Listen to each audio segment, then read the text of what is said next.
Liquidity refers to how easy a cryptocurrency can be bought or sold, exactly like I've said, without significantly affecting its price. So high liquidity means there are many buyers and sellers, allowing trades to happen quickly with minimal price impact, exactly like I've said. So a lot of people investing money in Solana, a lot of people withdrawing money from Solana. So the trading activity is what is known as liquidity.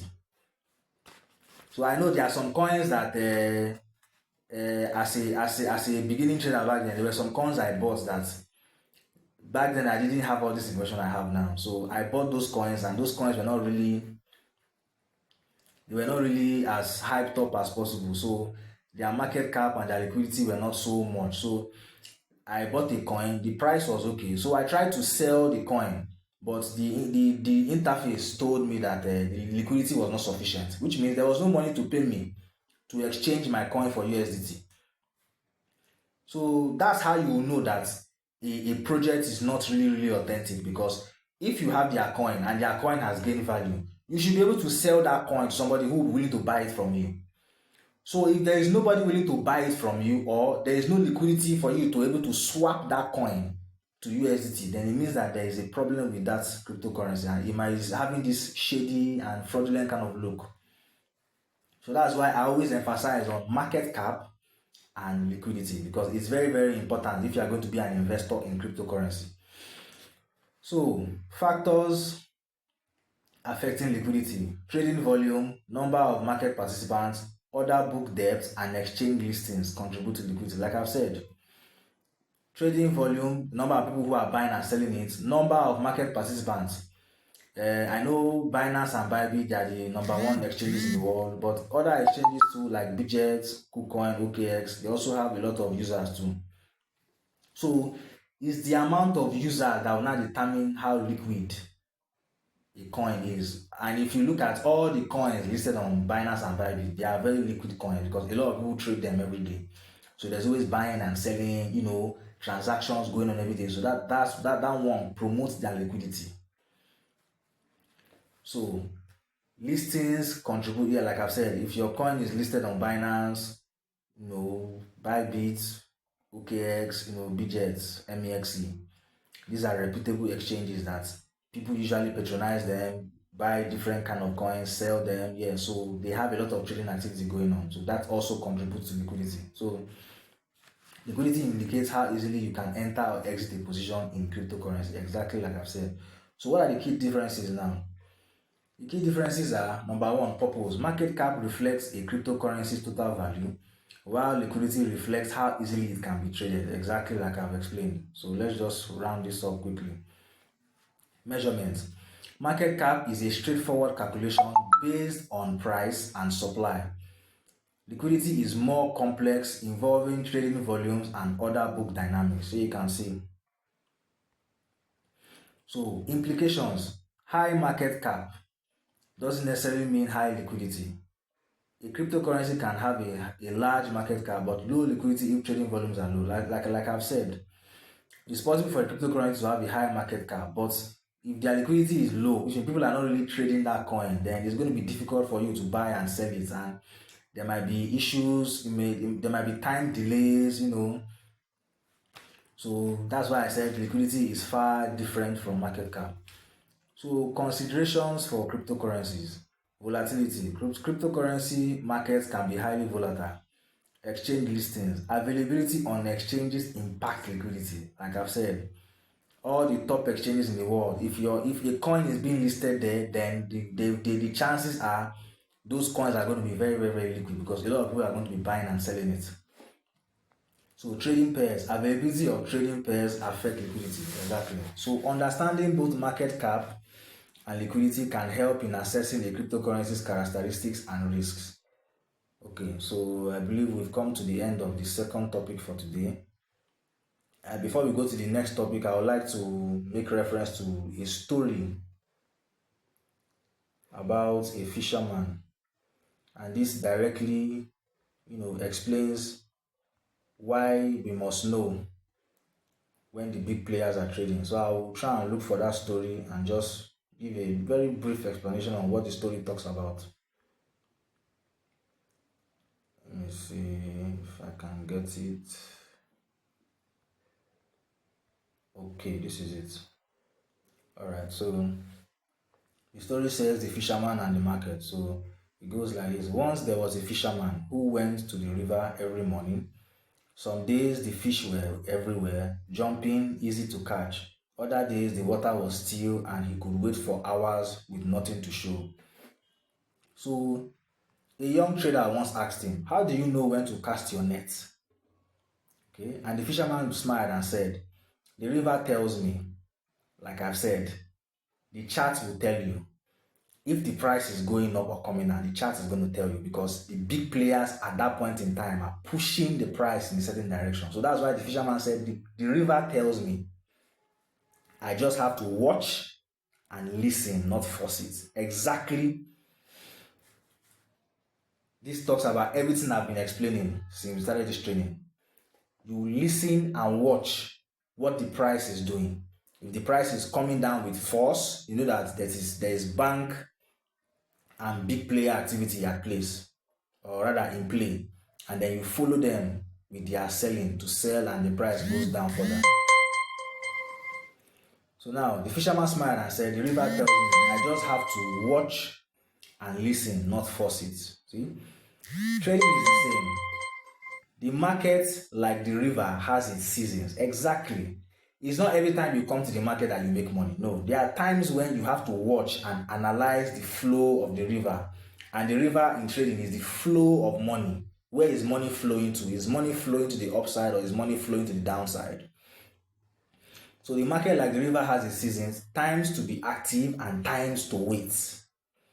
So those who chase every ripple exhaust themselves. Like I've said, if you are always trying to enter this trade, before you know, you keep losing money, and before you know, all your account balance is gone. That's why I said those who chase every ripple exhaust themselves. But those who study the flow, understand patience, and act when the current is right, they fill their nets. So I will take that again. Those who chase every ripple exhaust themselves. But those who study the flow, understand patience, and act when the current is right, they fill their nets. So as traders, our job is to study the flow, understand patience, and act when the current is right. What is the current here? The flow of money, where the price action is going to. Is the price action going up or is the price action coming down? So our job is to study it and know when it is going up and coming down. And then be rest assured and guaranteed that we're going to make a lot of money. So listen, the best traders are not those who trade the most, but those who wait for the tide to be right. That's just it.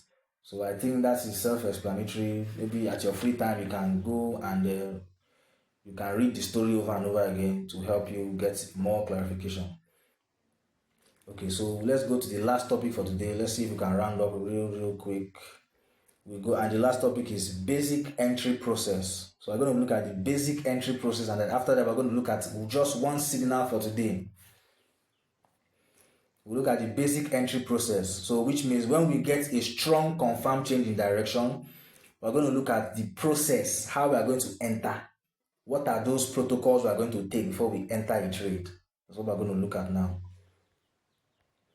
Basic entry process. I think I have it somewhere.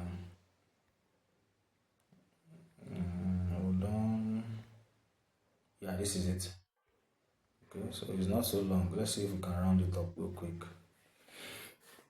Okay, so basic entry process with Danuvie Crypto Bot. Now, the bot is designed to help you follow smart money movements, not emotions. Here's how to act when a signal is sent. 1. Wait for the right signal. Like we said, if you were here the last training session, we talked about the number one signal that every trader looks out for. And the signal types are confirm change in direction. And this one, confirm change in direction, also works, but it gives you a 50 to 60% reliability. So it's not going to be as quality as the strong confirm change in direction. So what it says here is early reversal, use smaller size, or wait for confirmation. So whichever one you want to do, You can either wait for confirmation or you can enter with a smaller trade size, and then when the price starts moving, then you cannot enter with your full amount. So the next one is strong confirm change in direction. Now this one gives us a 60 to 70% reliability. So high probability setups backed by structure and volume. We've talked about that in the last video. If you've not watched that video, please kindly watch that video to have a better understanding. So it says never rush in, read the signal description and confirm trend direction on your chart. I keep saying that. Read it properly, get the timestamp, get the currency pair, trace to the chart, and then confirm the direction, whether it is really moving or not. So the next step is to decide your entry. Now, for buy signals, enter near support or base of the move. So if the price has started running up, you can either wait for a new candle to form and then wait for a small pullback. If the small pullback doesn't happen, then you can just enter it immediately. But usually on most occasions, the price will pull back a bit and just gain a small support level there. So you can enter at that pullback and then join it to continue the trend. So like that's just what I've said. So for sell signals, enter near resistance or the top of the move. Exactly. So avoid entering during one high manipulation times. Now we talked about the high manipulation times in our last video. Please watch that video, like I've said. And the high manipulation times is the early New York session, which is from 1 p.m.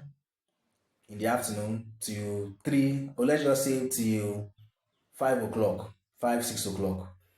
That's when there's a lot of manipulation activity from big banks and players.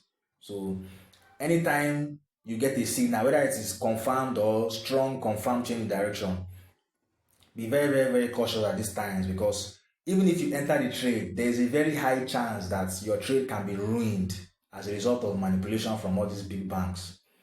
So we have already highlighted that time zone from 1 p.m. Nigerian time to around 6 o'clock. Please be very cautious on entering trade, because your trades can be ruined as a result of manipulation. Okay, so let's go to the next one. Set your risk controls. Now, setting a trailing stop of 0.5% to 1% when entering the trade. I posted a manual concerning trading stops. Please, if you have not read it, try and read that manual so you can have better understanding on how to use a trading stop. Because a trading stop is a dynamic stop loss. You know, a normal stop loss is fixed. You enter Solana at 200, you set the stop loss at 195, and then your take profit at $250. But when the trade starts moving, your stop loss remains at 195 and your entry is at 200. Whether the price goes up or comes down, your stop loss remains at 195. But the trailing stop, on the other hand, if you enter at 200, you set your trailing stop to begin at 195 and your take profit is at maybe 250. As price begins to move 201, 202, 203, 210, your trailing stop is going to adjust by the same points of profit you are making. So if your entry is 200 and the price moves to 205, the trading stop is going to move from 195 to 200. That's how trading stops work. So it's automatic, it's being run by the system. Just set it up and then you don't have to manually trail your stop. It can be very, very stressful for traders. And again, a lot of people can be forgetful. So I would advise you set a trailing stop. A trailing stop would adjust itself dynamically, automatically. So that's just what it means there. So once price moves 0.8% to 1% in profit, cancel the trading stop and move stop loss to break even. Yeah. So this is also very important, so that if the price has moved very, very and you are in a lot of profit, it is important to disable your trailing stop at this point in time, so that the trailing stop doesn't continue to follow the price behind. Because if there's any retracement or a fall in price, the trailing stop don't take you out of the trade. Or let's say a minor correction, the trading stop doesn't take you out of the trade. So the best thing is to deactivate the trading stop at this point in time Then set your stop loss at break even. Break even is simply at the same point of your entry price. Just set your stop loss there and leave it there for as long as possible and for as long as the trade holds. If the trade keeps going up in profit, fine, you are continue making money. And then when you are okay with the profit you've made, you can just exit the trade manually. So that's what it means. So this removes all risk. Yeah. So use a take profit target around 1.5 to 2% for most intraday trades, like I've said. So follow the process, not emotions.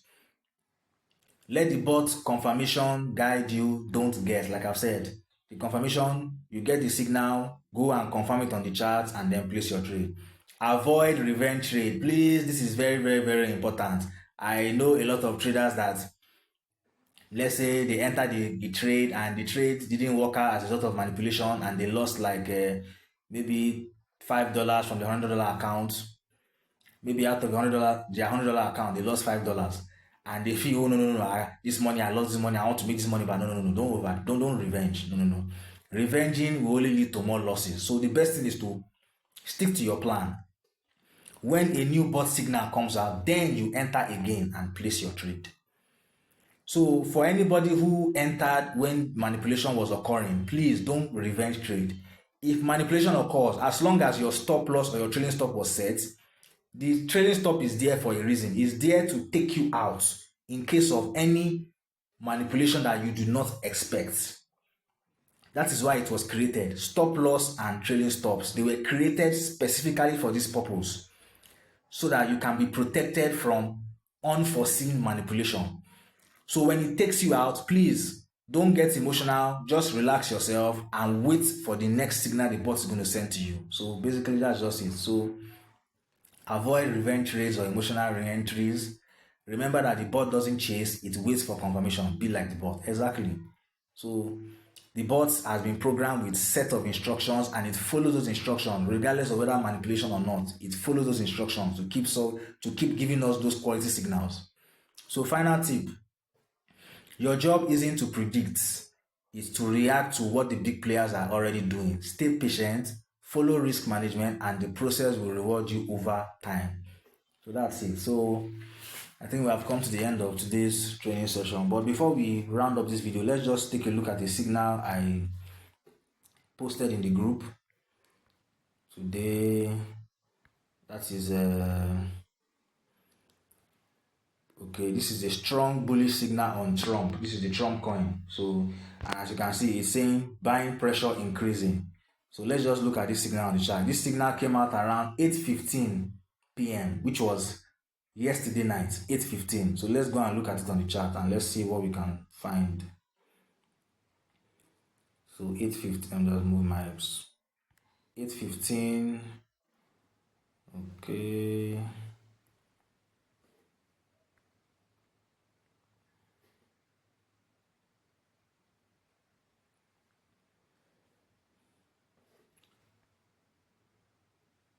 Okay, this is Trump. So let's see what we can find based on what we've got from the bot.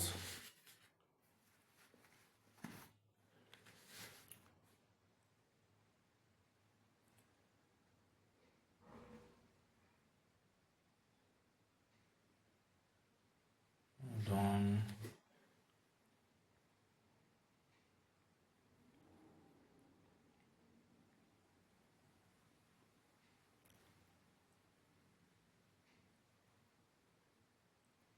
Okay.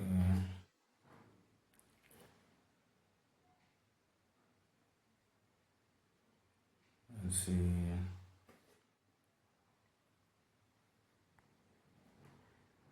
Okay, so it's coming up. All right. So let's just change this to 15 minutes. Okay, and then this is the Trump. He said it came out 8:15 p.m. Let's see if you can trace the signal to the chart and see. Okay, so this is, you can see 19, and according to what we said before, we said trading view is usually an hour behind Nigerian time. So 8:15 is going to be 7:15. So let's see, 7:15. This is 7:15 right there. Can you all see that? So this is 7:15. Let me see if I can zoom in properly so that we can all see it. This is when the signal came out, exactly on that candle, that long green candle. And if you look at that signal, the next candle that followed it, there was a small pullback. That's this candle here, that red candle. So if as a trader you wanted to enter this trade now, you'd have waited for this red candle to form. When that one finished forming, then on the next green candle, which is this one, you can enter your trade and you can score all these points. You can look at it.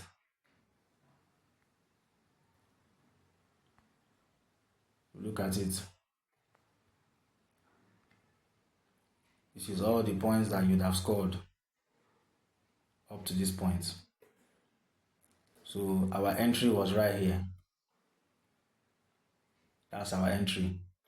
And then this is the points that would have scored, as you can see. So